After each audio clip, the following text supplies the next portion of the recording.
నిర్మాణం కూడా అలాగే శరవేగంతో కొనసాగుతుంది. వెంకటేశ్వర రెడ్డి గారు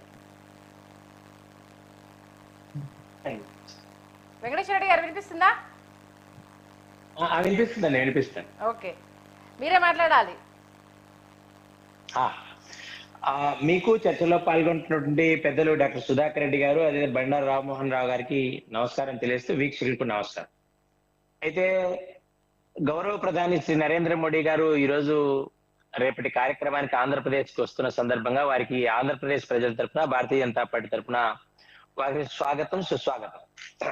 మీరు ఈవినింగ్ వేళ చాలా చాలా చక్కటి చర్చ కార్యక్రమాన్ని ఏర్పాటు చేశారు.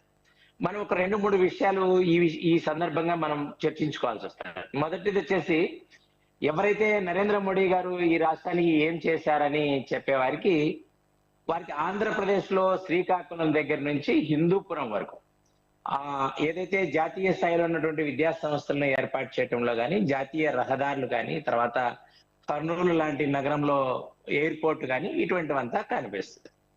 ఆ తర్వాత రాజధానికి సంబంధించి ఆంధ్రప్రదేశ్ విభజన తర్వాత 1 పోలవరం, 2 అమరావతి.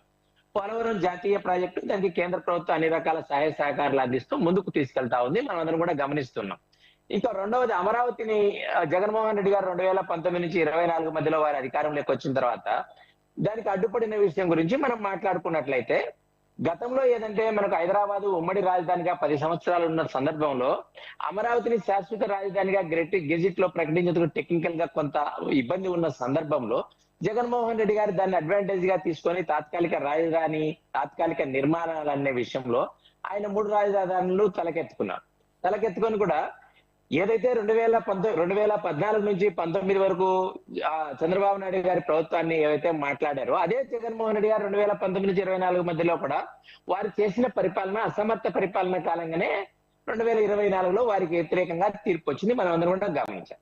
ఇకపోతే రేపు నరేంద్ర మోడీ గారు ఆంధ్రప్రదేశ్ పర్యటనలో భాగంగా వారు రేపు రాజధానికి సంబంధించి 49,000 కోట్ల రూపాయల అభివృద్ధి పనులకు శంకుస్థాపన చేస్తున్నారు. మొత్తం కలిపి 1,07,000 కోట్ల రూపాయలకు సంబంధించిన కార్యక్రమాలన్నిటికీ కొన్ని పూర్తయిన వాటికి కూడా వారు ప్రారంభోత్సవం చేస్తున్నారు. ఇది మనం టెంటేటివ్ గా మాట్లాడుతాం.